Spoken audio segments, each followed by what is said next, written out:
I'm super excited. Today we get to sit down with the two founding band members of the Pacific Mambo Orchestra, who've just been nominated for the 56th annual Grammys in the category of Best Tropical Album. We're going to find out about how the orchestra came together. It's a 19-piece band, so had to have taken a lot of work. We're going to find out about what they see in the future and how it feels to be nominated for a Grammy. So musically, my background, I have four majors. One of them in composition, classical composition. My other big major is in piano. I studied classical piano for about 10 years. My third major is in sound engineering. And my fourth major is in jazz, in the language of jazz. And I did most of my studies in Mexico City. I've been here in the United States for, I would say 13 years now. I consider now myself not a fully American, but I think I'm getting there. Definitely what helped us take the name of the band out of the Bay Area, out of the San Francisco Bay Area, has been the network, the media on the internet, lots of connections with DJs. That's key for us to have a relationship with DJs that would play our music outside Latin America, Colombia, Venezuela, even Europe. And then definitely the national tour that we just completed has helped a lot to get the band's name out there. Yes, we actually one of the few, I would say only, Latin big bands active on this side of the country, on the west side of the country. And we feel very happy to bring the sound of the mambo back.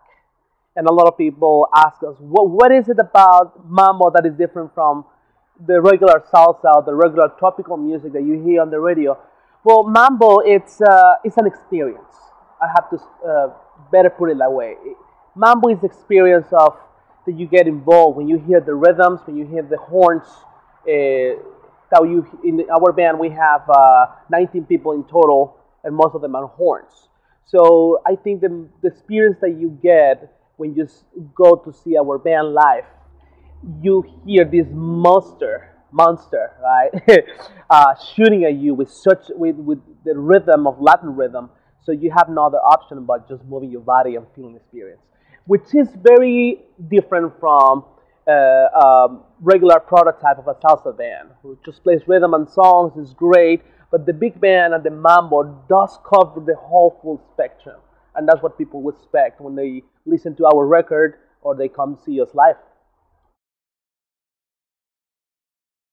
Well, we feel a great honor just to start to be named along with such great artists such as Mark Anthony, which has named he has reached worldwide recognition, such as Sergio George, such as Los Angeles Azules, which I've been listening to their music for the last 20 years of my life. I grew up listening to Los Angeles Azules in Mexico, so it's really an honor to be nominated. I think for us, it's already, we really feel that we already won this battle by just being right next to these people, being the fact that this is our first album, this is our first release, we're independent artists, we don't belong to a major label. So it is really an honor and a win situation for us already. And we feel strongly about this is also a win situation for the rest of independent artists who are trying to get their music out there as well.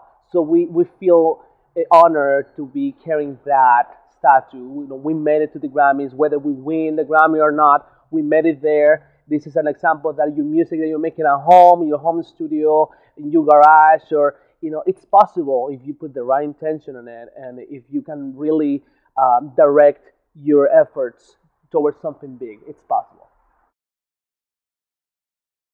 You might ask yourself, how would a German would get together with a Mexican and play tropical music? We have been encountering each other here and there in the local scene. It wasn't until one day we were called to do a recording in the studio for another artist, and recording sessions in history have been key for music development. It's like corporate people going to play golf.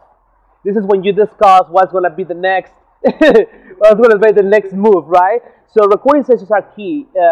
And for us, during all that particular session, I remember we started talking and chatting, and then I mentioned to Stefan that I've been having this idea in my mind since I moved from Mexico. I wanted to have a big band, jazz big band or something related to a big ensemble, right? Of course, Latin was my first preference, right?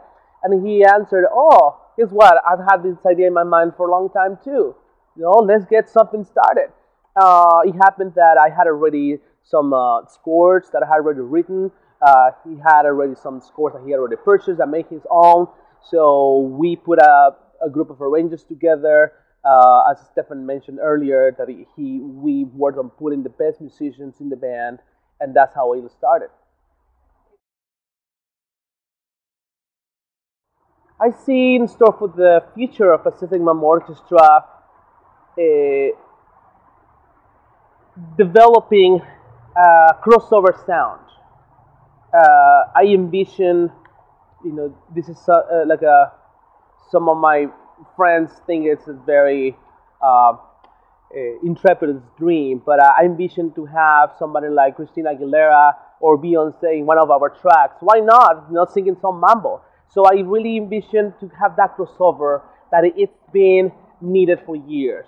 I feel like mambo and salsa and tropical is becoming more popular. The salsa community is increasing each day exponentially. So I envision Pacific Mambo to be the channel between these cultures, a multicultural channel. And I also would like, we're welcoming everybody who's interested in helping us out, bringing the sound of the band even across the world. We want to go to Asia, we want to go to Europe, we want to go to Latin America, and well, of course, we're looking forward for that opportunity. Yeah, well, we're inspired to work.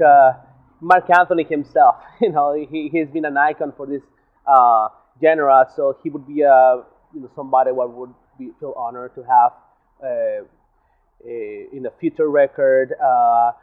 Some R&B singer, so even some rap. People are think I'm crazy when I'm planning to introduce rap and some electronic music into mambo. But I think that because our vision is for this music to evolve into the future and develop into a new mambo format. So I feel like almost any artist that is out there in the mainstream can actually fit very well in this project. Yeah, so definitely for me, the experience of being a teacher. I've been a piano teacher and a music teacher for the last 9 years. And I have to say that that's one of the most rewarding experience I had as a musician, as a professional musician.